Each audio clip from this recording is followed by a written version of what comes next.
right. Something wasn't feeling connected about it. It just didn't feel like what I was meant to share. And as I kind of stepped back, I realized I was coming from this place of, oh, I need to really impress them.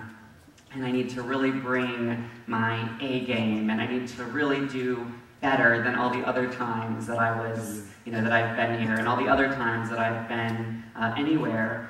And it was kind of coming from that ego place of making it all about me and what I thought I needed to do and how I thought I needed to be perceived. So I've actually thrown that out as of about, I don't know, 45 minutes ago, an hour ago at this point. So if I don't seem as organized or as polished or as principal after principal after principal as I normally am, I hope that you'll forgive me. But that said, I do talk a lot and I do share a lot. So I think that I still have some interesting insights and things to share with you, and I hope that it will be okay if I share a little bit from my heart.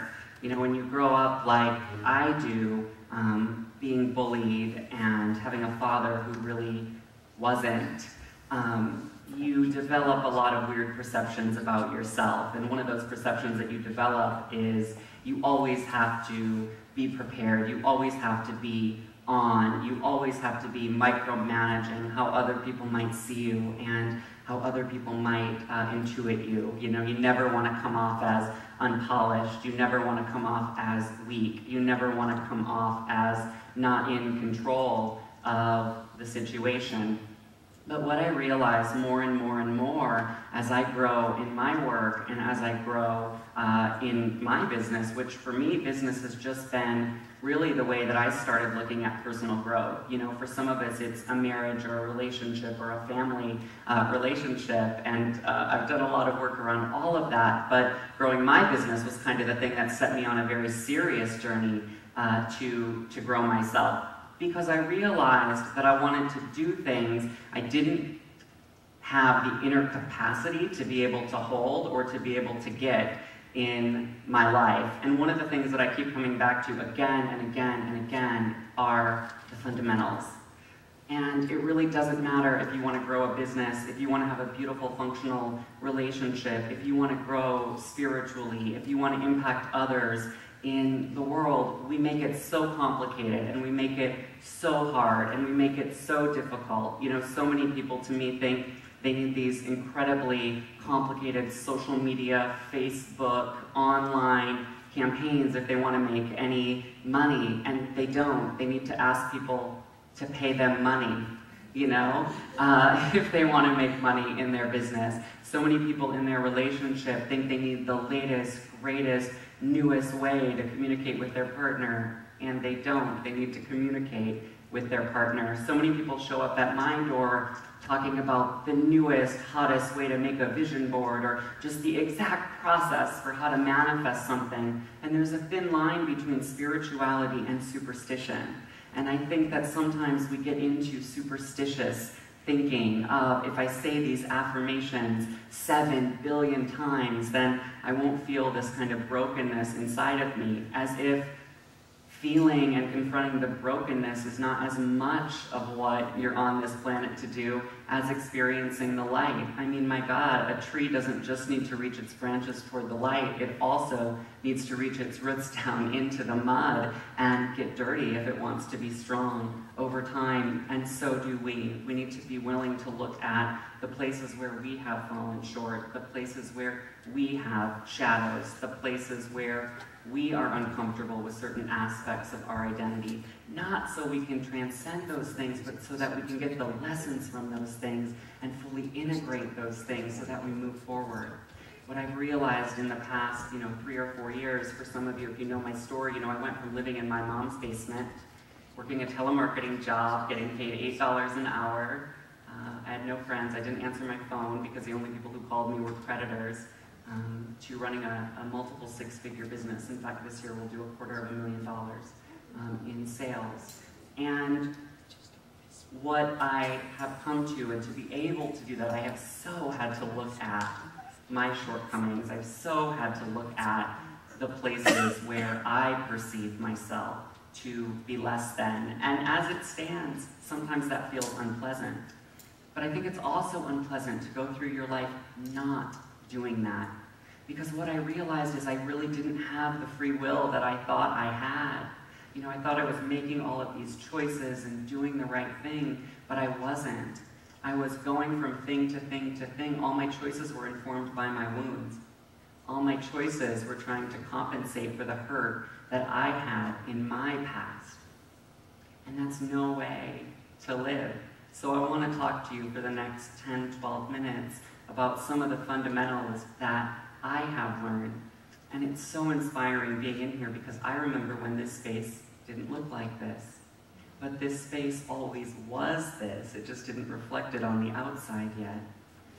And to me, as I think about these fundamentals, I mean, just sitting in my chair, there are so many things that you probably hear every week, or we have a different daily word, or we have a different thought that we're having.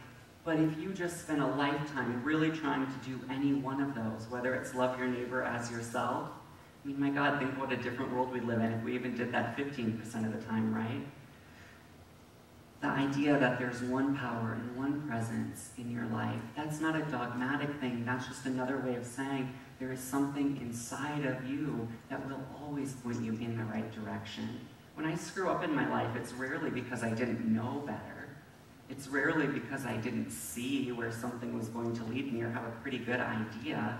It's because I didn't listen to that force. If we know it to be capital T true, right? And one of my favorite quotes is from the book Cloud Atlas by David Mitchell, and he says, truth is singular, its versions are mistruths. So if we take that to be a truth, and anything that's not that one power and presence must be an illusion. But how many things do we look at to follow? How many different things are we looking at to save us, whether it's our politics or our corporations or a job or a relationship or a friendship? If we just spent a lifetime waking up every day really trying to embody and live any one of these principles, that would be a life well lived. That would be a life well spent. And I don't know if you're like me, but I can get into this whole thing around, I need another self-help book, I need another quote, I need another, and that's not bad, right? Because we're meant to have rich inner lives, and we're meant to hear things in different ways at different times, again and again and again and again. But what I want you to understand, there's this whole movement right now about what can we manifest and what can we create and this secret and law of attraction, and I think it's really misguided because it's all about the broadness of what you can acquire in your life. You know, money matters, and I teach people how to make money, and I teach people how to build true, authentic wealth in their life, and from a human perspective, it's certainly important to think about what kind of life you have. But being on the other side of it now, being from broke to basically able to afford whatever I want, it's not the things that have made my life any better. It's not the house or the car or the fact that I can take trips or the fact that I can, finally buy the clothes that the other kids could buy that I was just convinced was the reason they were happier than me. It's not about any of that. And manifesting is not just about broadness. It's not just about what you can acquire. I mean, look at our world. That's what's gotten us into this mess. It's about how deep can you go in every single moment. It's about what can you experience when you're truly open and truly present. That, to me, is the abundance and the richness of the human experience. We all have different things that we want to get, and I think that's fine. And I think you should really think about what are those things that you want to get, and what are those values and priorities in your life. But so often, and I know this is true for me, we're rushing to get the next thing. Because if we think if we get the next thing, then suddenly, maybe what our parents said about us won't be true. Or suddenly those deep, deep fears that we have about ourselves won't be true. I made $100,000 in the first year that I was in this niche, working with people in their business. And at the end of that, I was the same scared, overworking, frustrated, lonely, doubting, hypocritical person that I was before. And all getting that money did was take away the excuse that money was the reason I didn't have the life I wanted. So all of a sudden, I just thought, oh, if I could pay my bills and I could do what I want, then I'd be basically happy. Wrong. I found a whole bunch of other things to throw in the way of my happiness. The same thing will happen to you in a relationship, right? You'll get the relationship if you just think about it enough. I want a relationship, I want a relationship, I want a relationship. And you take some actions toward getting that relationship, you'll get that relationship. And then all your issues will show up, issues you won't even know you had until you get what you want, right? I had a whole bunch of issues around success I didn't even know I had until I got a higher level of success. Because sometimes until those circumstances are present, we don't realize how wounded we are. We don't realize how some of these different things from our past have impacted us. But whether or not you hold that relationship, whether or not you experience everything you're meant to experience in that relationship, that's a different story. That's a different story. And there again, I think we get so into the management of our lives. Who's going to pick up the kids? Who's going to pay the bill? Who's going to take the dog to the groomer because I have a hair appointment? Instead of getting into the fundamental of what it takes to build a really good relationship, which is to show up with an open heart, which is to show up both strong and vulnerable, which is to show up allowing someone to see the parts of you that are nasty and ugly and dirty, and you're convinced that somebody won't like them, because the thing is, they have them too. They have them too. And when you are really honest and you share that with someone, it doesn't bring less light to the relationship. It brings more light to the relationship. And I feel like so often, because we're biological creatures, it's like we don't want to feel the unpleasantness, right? Like we're convinced our lives are just about totally maximizing pleasure. That seems completely stressful to me, that I have to be happy, every single minute of my life. But growing up in the Midwest, and my parents were just very emotional. They were very, they were into the own hurt of their lives. So there wasn't a lot of oxygen and emotional energy left for the rest of us. And so what I did was become a nurturer, a caretaker. Oh, I've got to help you, I've got to fix you. I've got to anticipate what you need before you even know it yourself. I used to sit in the back of my dad's car when he would drive me from Lamar's to Storm Lake because my parents were divorced. And there was no pleasing my dad. You could disagree with him, and he would say, oh my God, how could you be so stupid for having that opinion? And you would agree with him, and he would say, oh my God, how can you be so weak? Don't you have your own opinions? Right? There was no pleasing him, and I used to sit in the back of the car and run through this whole mental scenario of, what can I say? What can I do? What will be the right thing to say? What will be the right thing to do? And as I've gotten serious about the person that I want to be and really going from a boy to a man, because there's so many of us that are living as little boys and little girls, we're not living as men and women, we're truly, truly not. We're truly, truly not, and we're trying to attract things into our life to prove that we're worth getting the love we didn't get as children in the way that we needed it. And as I started really looking at this, because I used to be one of those people, I did not want to go there. I was happy to meditate, I was happy to do affirmations, I was happy to visualize, I was happy to read every single Wayne Dyer and Deepak Chopra book under the sun, mostly, about halfway through, because then implementing it gets hard. But I did not want to go into my wounds, I did not want to go into my pain. And as I started to work with one of my mentors and really investigate this, I had a flashback, of all those times sitting in the back of that car. And that's really hard to think about, on one level. And on another level, thank God it happened to me, because it has made me so good at knowing what to say. It has made me so good at finding my own voice. And no longer am I doing it to try to please anyone. Your challenge and your opportunity is the same. Your shadow and your light is the same. And we've got to be willing to look at these things. So I think one of the fundamental things I want to share with you is be willing to go into your unpleasantness. Be willing to go into your shadows. Whatever you think you are, the worst thing you think about yourself, I promise you there is a deep gift in that for you, just waiting. But if we don't harvest the gift, we can't heal the wound. Our pain is just the universe whispering to us, saying, you have some work to do here. You have some work to do here. But our ego pops up and it goes, no, you're going to die if you feel unpleasant.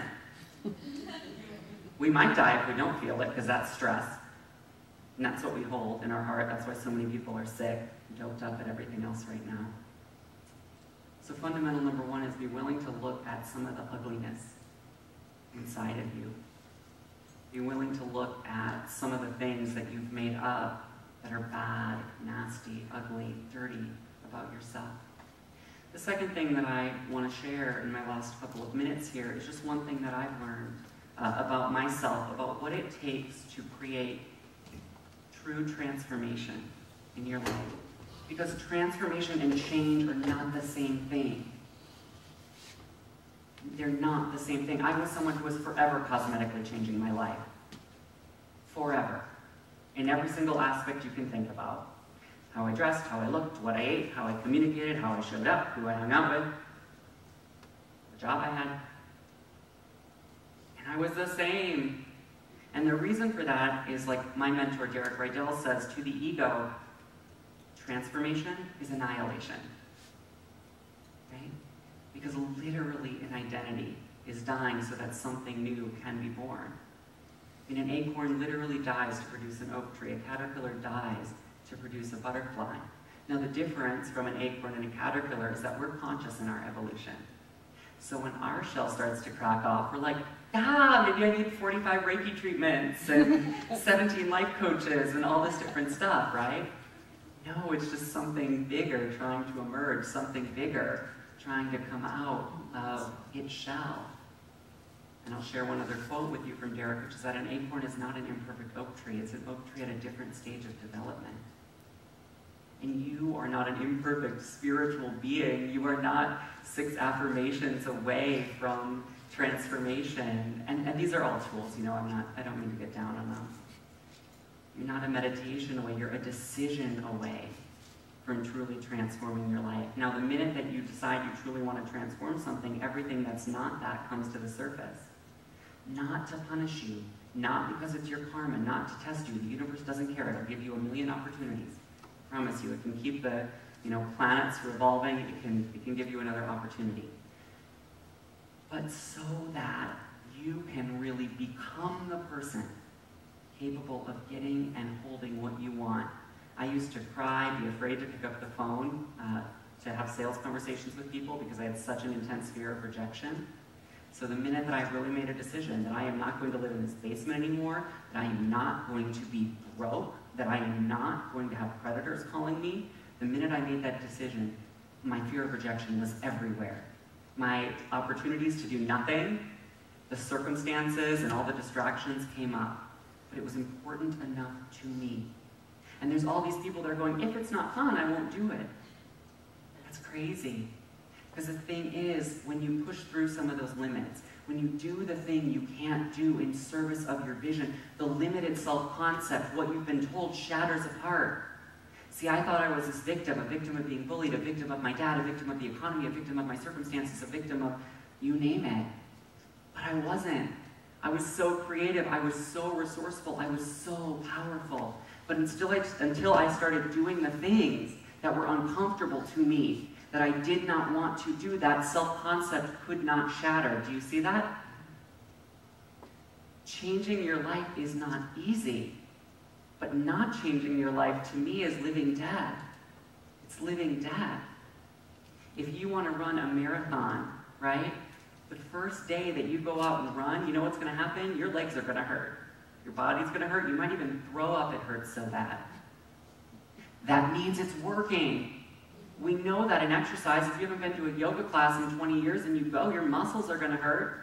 Your ego's going to come up going, don't go back. There's this woman over here. She's Gumby. You know, she can do anything. She's skinny. She can twist herself into whatever. Who am I to do this? But then you go back and you go back and you go back and you go back and you start to get the benefit of it, right? You start to get the benefit of the exercise. We understand that in exercise, but we're not doing that in other places in our lives. Because we don't want to be uncomfortable. Because we don't want to push it. Because we don't want, what will our friends say? Well, you know, they'll say a lot of judgmental things, so just be ready for it. And when you're following your true vision, I promise you, you won't care because it might be lonely at the top, but it's a hell of a frickin' view. So I really encourage you all to look at the thing that you want. It doesn't matter if it's a business or a relationship or just finding more fulfillment out of every single day of your life. If you don't have that, it is going to be uncomfortable for you to get it. The things that scare you the most are probably the things that you need to do every single day. You don't have to do it alone. You can get a coach, you can get a mentor, you can come here, you can, you know, find a friend that's really capable of supporting you and have a conversation about what that looks like. It's hard to do it with support. So personally, me, I can't imagine doing it without support.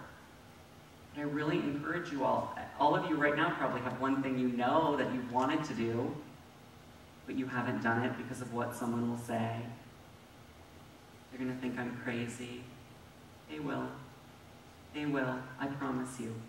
They will. But you're strong enough to handle it. And there's a whole bunch of other people in the world that when you do it, you give them permission to do it. You give them permission to do it. And that's the world I want to live in. Because right now, nobody's coming to give you permission. You know, I would kind of, this is how I would make decisions in my life. I would kind of think what I wanted to do, right? Then I'd like research it forever, analyze it forever, think about it forever, make a list about it. You know, I wanted to do it. Just building my case. And then I called my mom, you know, and I talked to her about it and kind of see what she thought. And then I'd maybe go get a couple of cocktails with my friends, see what they thought I should do about it. And then if there was kind of a general consensus, I'd do some watered down version of the thing that I wanted to do. The best gift you can give the world, the best gift you can give others is truly living a life for yourself because you have so much more to give. What I realized is that there were entire aspects of my personality that I didn't have access to before I was really taking courageous action. So you won't have less energy, you'll have more because you'll know what you're capable of. You'll get closer and closer and closer to the truth about yourself. And the final thing I want to say, and then I'll shut up because I know I'm out of time, is have a rich inner life. You know, have a rich inner life. One of the benefits of growing up in a place where you're not really accepted, and one of the benefits of being gay when I grew up and where I grew up, is that you develop a really rich inner life. I was thinking as I was sitting there that I really wanted to mention this all to you. My grandma and I used to drive around when all the Christmas lights were up, you know, and those were like fairy worlds and universes to us, and we'd make up all these stories about the different fairies that were playing in these lights. She had a bridge a couple blocks from her house. That was our secret hiding place. You know, I've read a book a week since I've been about 13. And so one of the benefits of that is that you get a very rich inner life.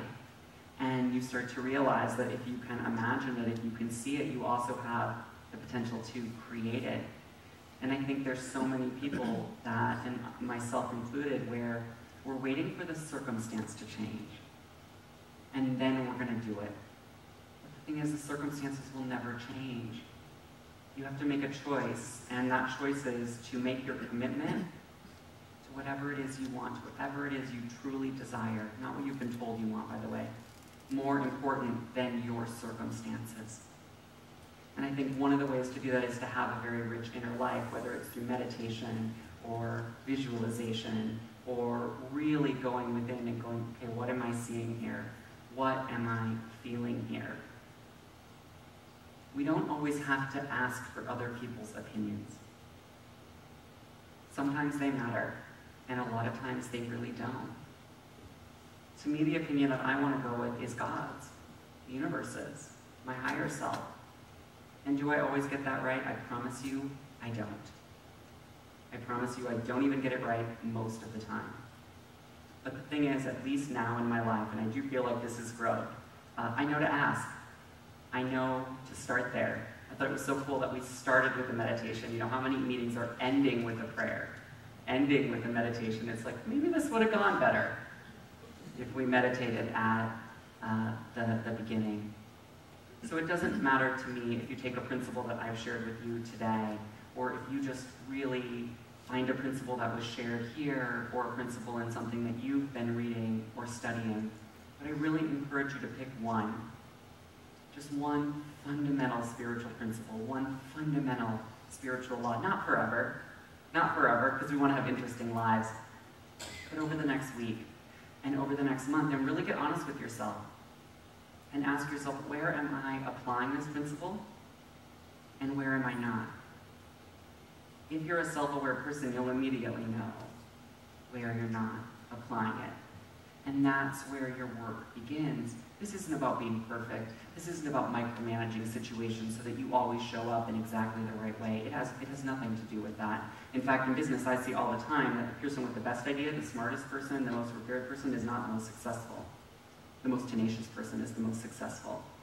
So be tenacious in implementing this spiritual principle. Be tenacious in getting back to your fundamentals. Be tenacious in achieving mastery in this area. You know, it takes 10 years or 10,000 hours to achieve mastery, right? So start trying to achieve mastery in the place in your life where it really matters to you. And stop judging yourself, you know, for like where you need to be. So what I just want to leave you with, you know, is the message to get back and look at the fundamentals, because I'll share with you my final quote from Cloud Atlas, which is, one can transcend any convention if only one can first conceive of doing so. So really give some thought to the convention in your life that you would like to transcend, because I know it's possible for you. Thank you so much for having me.